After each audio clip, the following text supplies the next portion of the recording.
สวัสดีค่ะ Und ein Hallo zusammen aus dem schönen Köln am Rhein. Was haben wir heute vor? Wir werden heute noch einmal zum Dom gehen, um seine Geschichte neu aufzurollen. Und warum Maishat? Weil hier vor einem Jahr alles begonnen hat. Dazu mal ein kleiner Rückblick.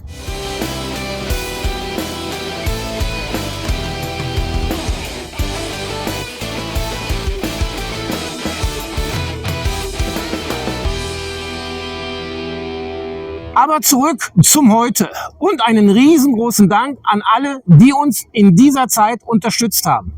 Entweder durch ein Abo oder nur, weil euch unsere Filme gefallen haben. Das ist auf jeden Fall ein Applaus wert. Ach, und für die, die uns noch nicht abonniert haben, einfach unten rechts den Abo-Button klicken, kostet nichts. Und wenn ihr schon einmal dabei seid, einmal Daumen hoch nicht vergessen.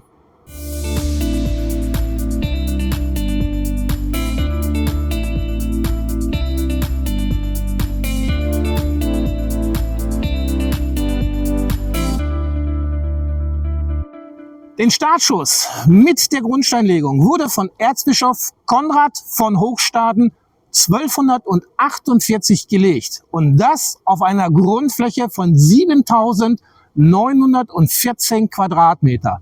Und damit ihr mal einen Vergleich von dieser Dimension habt, diese Fläche entspricht ziemlich genau einem Fußballfeld.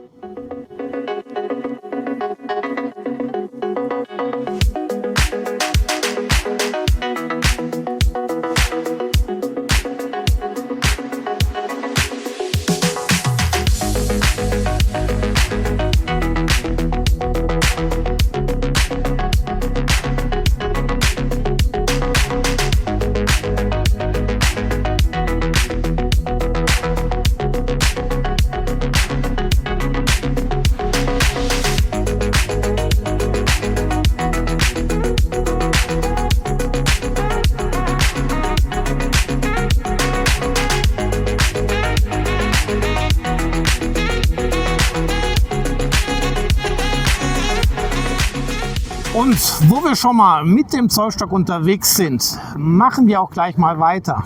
In seiner Länge kommt er auf ca. 145 Meter. Und das bei einer Breite von rund 86 Metern. Bei seinen Türmen allerdings, da gibt es einen kleinen Unterschied. Denn der Nordturm, hier oben rechts, ist 7 cm kleiner als sein Kumpel, der Südturm. Und der wird mit einer Höhe von 157 Metern und 22 Zentimetern angegeben. Tja, da sind wohl einem die Ziegel ausgegangen. Nein, kleiner Spaß. Ja, und wo es natürlich nach oben geht, da geht es natürlich auch nach unten. Denn der ganze Dom steckt mit beiden Beinen, ich meine mit seinem Fundament 16 Meter tief im Boden fest.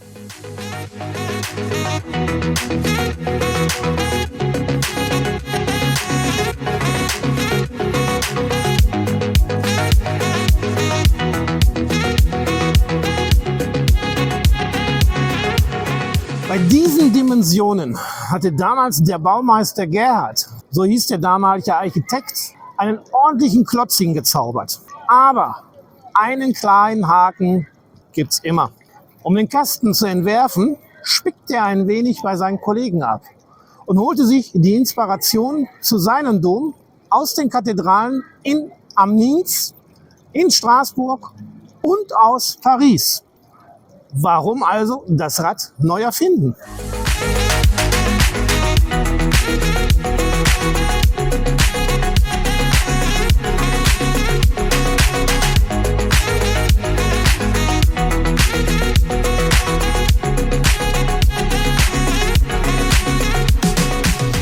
Doch kommen wir nochmal auf das Fundament zu sprechen, also dem Keller. Denn in dem befindet sich die Schatzkammer. Also, kommt mal mit und schauen uns mal an, was da so für Zeug rumliegt.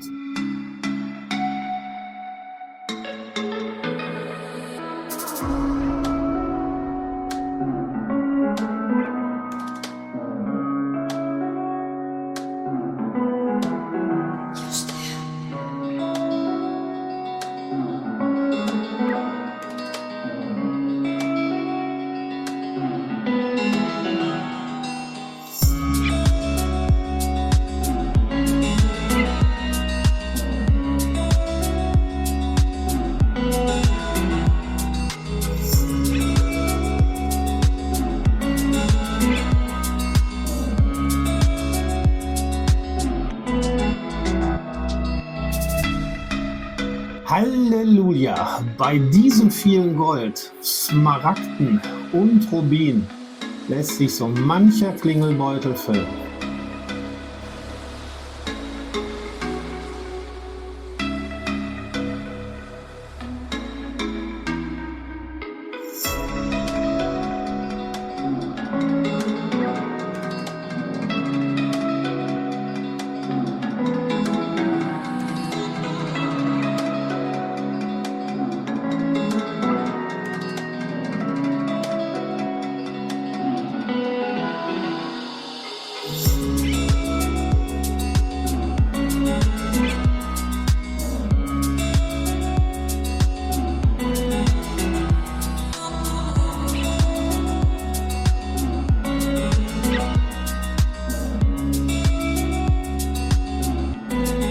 Wow, das war nicht schlecht, was da unten so rumlag. Hätten die diese Schätze gehabt, wären die damals weit vorne gewesen. Doch es kommt immer anders, als man denkt. Wieso? Ganz einfach. Ohne Moos nichts los.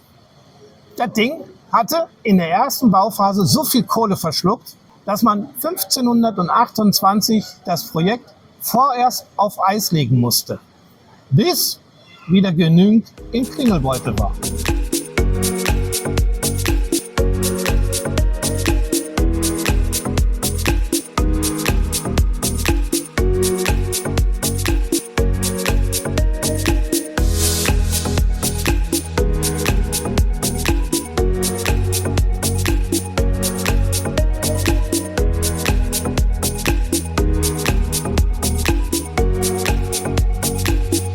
Und das dauerte, genauer gesagt 300 Jahre. So lange brauchte man, bis der Klingelbeutel prall gefüllt war, um dann 1823 ohne Stopp im Jahre 1880 den Dom endlich fertigzustellen.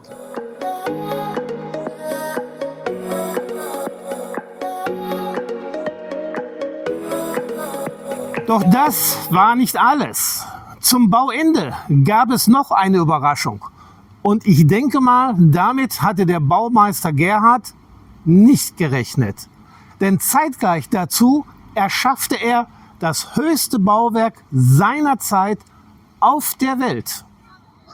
Na dann, steigen wir dem höchsten Bauwerk seiner Zeit mal aufs Dach. Ach, zur Anmerkung. Wer nach oben will und die Luft schnuppern möchte und in die Glockenstube will, kann das nur zu Fuß erleben.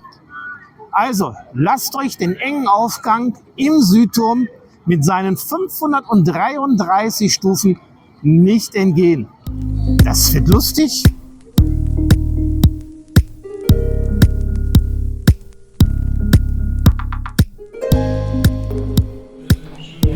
Leute, jetzt wird's lustig. Das sage ich euch.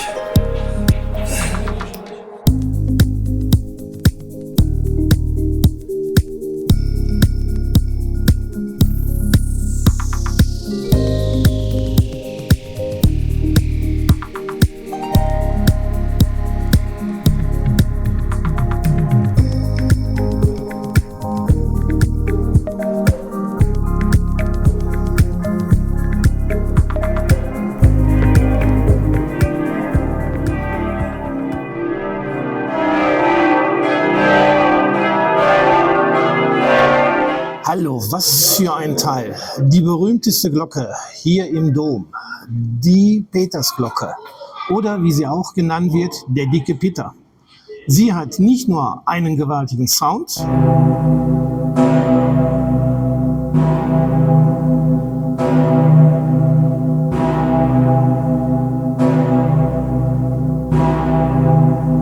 sie ist auch in ihrer Art die größte freischwingende der Welt. Und das bringt sie auf einen Durchmesser von 3,22 Meter und einem stolzen Gewicht von 24 Tonnen. Also, wenn die mal runterkommt, na dann, gute Nacht, Marie. Doch, bevor das geschieht, gehen wir lieber eine Etage höher und schnuppern die kölsche Luft. Auf geht's!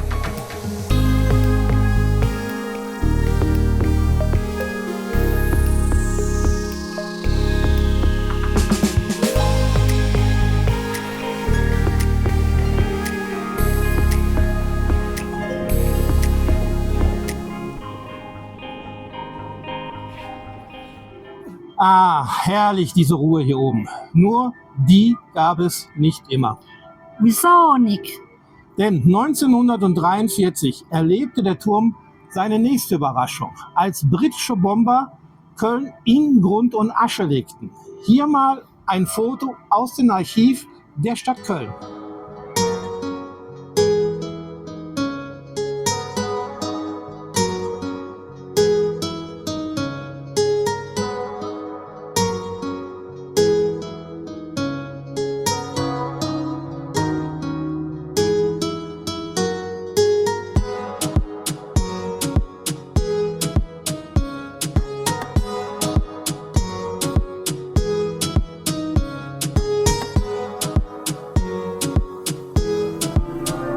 Tja, Leute, da Wasser hochgeht, geht es wieder runter. Und das Schöne daran ist, wir sind die absolut Letzten überhaupt.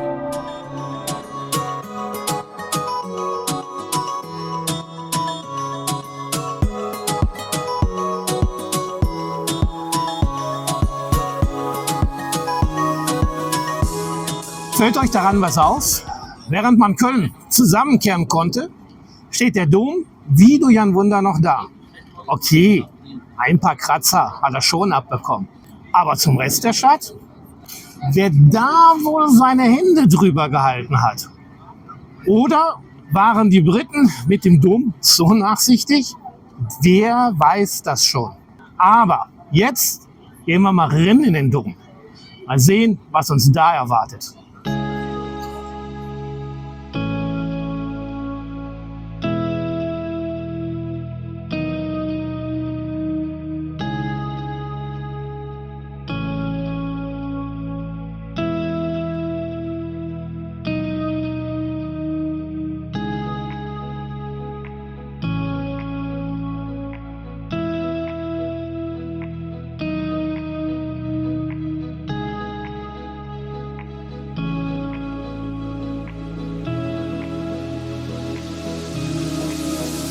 Schon ziemlich beeindruckend, dieser Dom. Wen wundert's also, dass man dieses Gebäude 1996 zum Weltkulturerbe gemacht hat?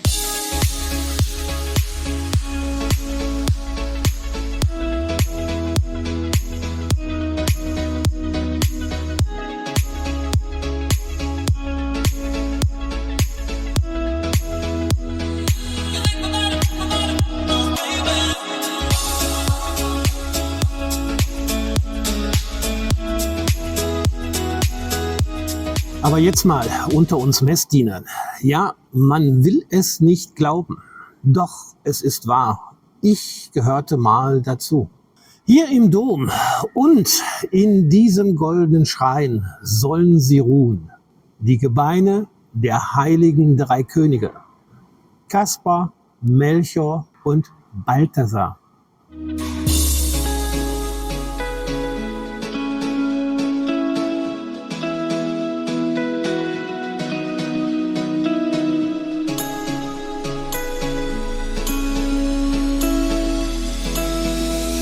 Der Witz daran ist, sie waren weder Könige noch Heilige. Das wurde den Jungs erst später angedichtet. Wie heißt es doch gleich im Matthäus-Evangelium? Da waren 3 Weisen oder Sternendeuter aus dem Morgenland und kamen zur Krippe nach Bethlehem, um das neugeborene Kind anzubeten.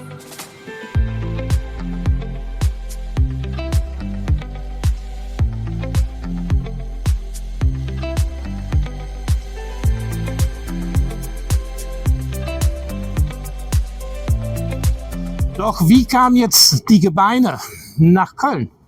Nun, darüber gibt es so einige Überlieferungen, aber zum anderen auch über so eine Straße. Also fangen wir damit an, dass die heilige Helena, Mutter des römischen Kaisers Konstantin I., auf einer Reise nach Palästina die Reliquien gefunden und mit nach Konstantinopel nahm. Einige Jahre später sollen sie als Geschenk Kaisers Konstantin nach Mailand gelangt sein.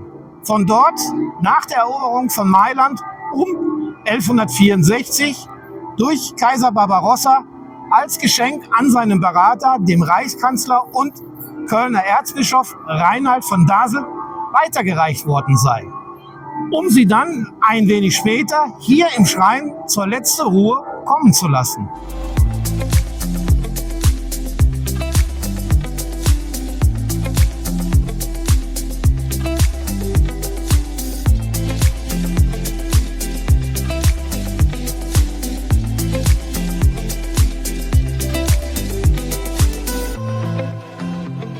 Ob es wirklich so war, nichts Genaues weiß man. Wirklich dokumentierte Aufzeichnungen darüber gibt's nicht. Am besten, wir lassen es einfach mal so im Raum stehen und erfreuen uns, dass sie hier stehen.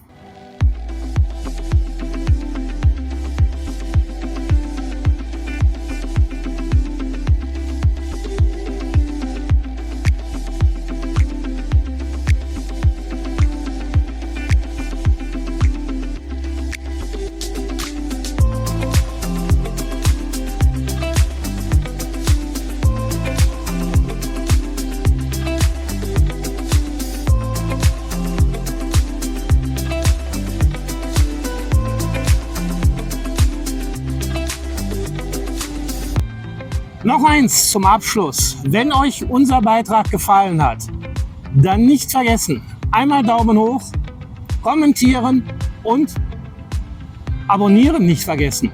Bis dahin, gehabt euch wohl. Tschüss.